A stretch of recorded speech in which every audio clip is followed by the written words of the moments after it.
Afternoon, Cadis here for Diary of a Mad Space Wolf Player. I have some interesting news. I'm a little late because I just got back from Michigan. I'm doing a World War II event on the beach. So I came back to get my 6th edition rulebook for Warhammer 40k, and we're going to just go over it real quick. Unfortunately, it didn't have many of the rules that the experimental leaked book had, dubbed the Heresy book, which we kind of quickly described a couple weeks before I found out the book was actually coming out. So I was a little upset.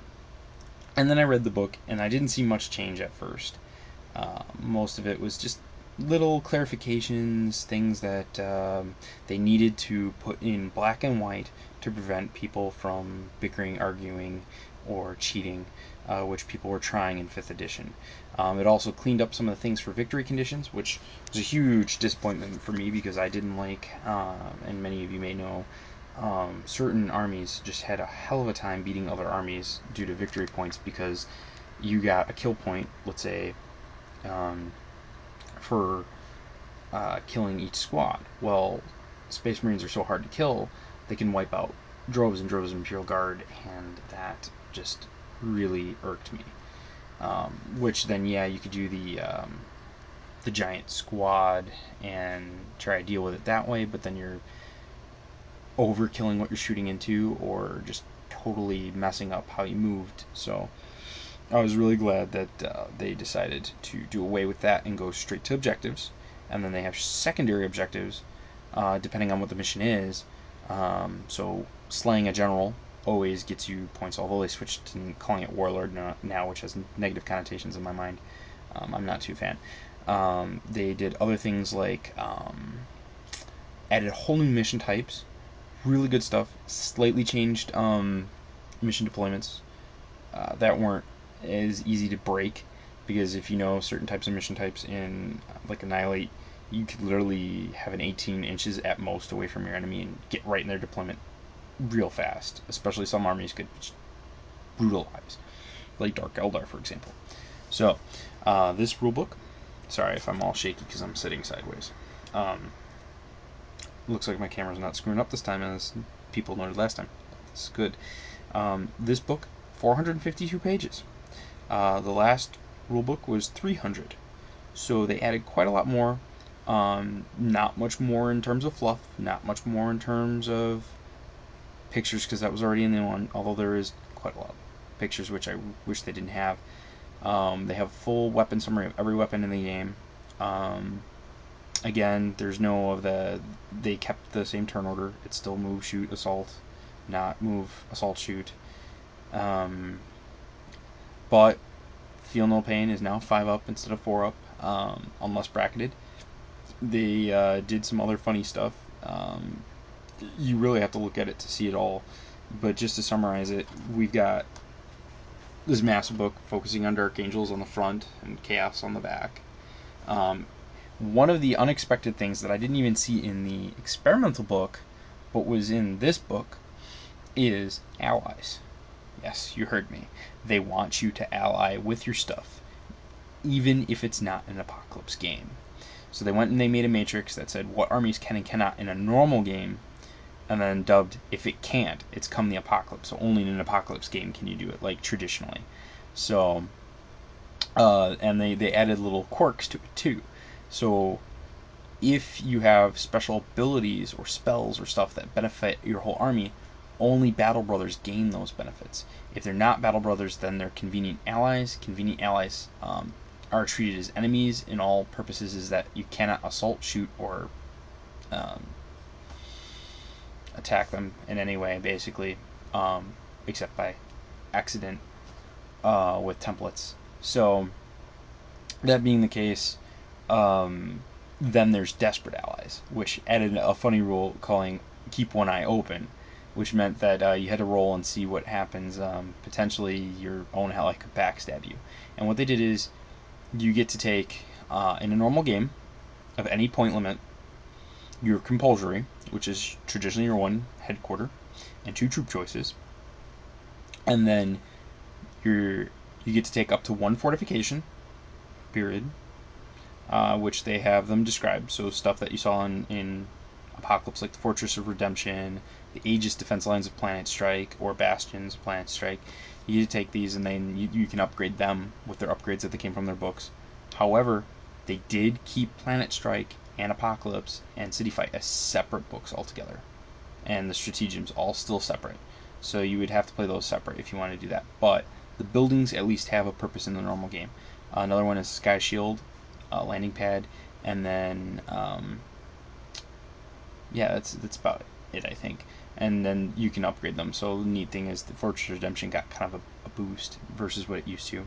A lot of anti-air weapons are for these defenses on purpose to deal with the new flyers that have come out, the Storm Talon, and the Night Deathwings, and the DACA jets and all that junk. So that's pretty cool. So we'll show you like a picture right here. Flip here. Sorry. So you can see like it's full color, higher quality paper than traditional books. So I was a little apprehensive at the cost of the book because the book was going to be like $75 American. So I really hated the fact that the books were getting more expensive. And it was really hard to justify it. But when looking at all the other RPG books and everything that are out there, the average one of about 250 pages is about $60 right now. And they're not necessarily always full color. So this was a huge leap for GW to have such a quality paper, quality binding, and have it full color. They were so used to always doing paperback and even if they were hardback, bad binding and having lower quality paper and all black and white, except for some of the model showcases in the center. They broke out the fluff a little more. They even added a nifty little appendix in the rear that gave a little quirks, complete summary of the game again.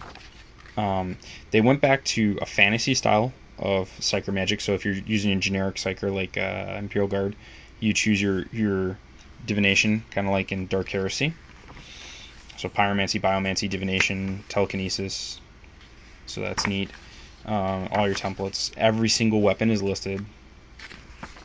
Every model in the game that's current is listed. It's pretty beefy. So yeah, like here in the Dark Millennium Appendix, you have things like even like field dressing. So they have just stuff that you would see in like the Uplifting Primer, for example, dating sample, and all that. So, and basically stuff that's not normally mentioned in the fluff, like but only mentioned in the books, like the black ships and in abhumans, all that. Has foldouts and campaigns, and it even like tries to get you to go forward roll. It gives a sample of the Badab War, and it's just as you can see, it talks about the different expansions, which is more or less like a catalog, but very, very intricate, and it gives you some examples of some battles you can do. Like this is a Starport one. Now, of course, you might not have the means to build it, so it just shows how you would limit the space of the board and treat everything else as impassable. And then they even have like terrain effects like 0G that you can apply to the battlefield. So yeah, they really tell you how to like run a narrative campaign. So they're going back to kind of like the 3rd edition, where they want you to customize everything. They want you to have battle honors. They want you to have specialty traits for your army that stick with you from battle to battle. And one of the neat things they did is when you do a normal list, let me see if I can get back here, and it goes more fluff with the different chapters and stuff. That's neat. So we're looking back here, and you get to determine when you start your battle right before deployment how your warlord is going to react. So we're back to where we were, and there's the alliance chart here. So right here is a trait that says, you roll for it, and this is what your hero gets to be like. So either he buffs himself, buffs the unit he's in, or units within 12 inches, or the last one says your whole army gets this as long as he's alive. So things like redeploying your units, moving through cover, ambushing, which you can screw up reserve rolls, all sorts of cool things. So this is stuff that reminds you of 3rd edition. For those who are there and did that, you'll know what I mean. If not, it'll be new to you and it'll be something quirky. So these were overall good changes despite not taking the Dark Heresy rulebook in its full context. Although I would highly encourage once in a while to probably for fun play a Heresy game. It's definitely different. So what we're also looking here is that they even state up here as well as over here that eventually they are going to do in the new codexes, and they hint towards a lot of new rules like weapons that are going to cause blinding. Um, they're going to do stuff with individual armies having their own warlord traits. So that'll be looking. That's what third edition was all like. Each book had their own battle honors and their own mission types. So we're going to see more of that again, and I'm very pleased at that. So overall, a 4 out of 5 for the update. I would definitely say. I mean, the book itself, 5 over 5. I wish the cost was a little less, but it was really well made. So cost is the only thing that knocks it down to a 4 out of 5. Um, but yeah, I'm looking forward to the ally system. Oh, I'm all over the place because I'm excited explaining some of the new things here. This actually is probably going to get me playing the game more again instead of just painting. Um, we're looking at the allied system, and I mentioned that before and showed the chart, and talked about like if they betray you. Basically, in a normal game, you're used to having one leader and 2 troop choices, and then you got to choose a certain amount of the specialty troops and more troops, basic soldiers, out of each of the boxes. So they said you could take 1 fortification extra for every primary detachment, and then you can take up to 1 ally that fits in the matrix. So, for example, Imperial Guard are battle brothers of Space Wolves, so they can benefit from anything that my Space Wolves benefit from, and vice versa. So, if I want, I can take 1 HQ choice, 1 troop choice for my ally detachment. Small amount of points, less than 300 points. I could do that. And I could take, let's say, for example, a Master of the Fleet, which gives a -1 to enemy reserves. That being the case, I can then, if I rolled lucky and got the trait that gives me -1 to enemy reserves, now my enemy has -2.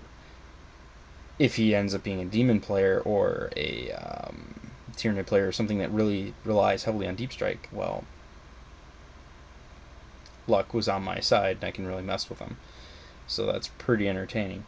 And then it says now, we were used to you having 3,000 points. You get to make a second Force Org for that additional 1,000 points. Now you get to have 2 Force Orgs for 2,000 points. So you could have 2 1,000 point armies of the same codex, or 1,500 being one army, 250 of being a bare minimum second, and then a 250 of a allied, or any which combination, which allows you to get crazy amounts of headquarter units out there. And if they all benefit you, why not?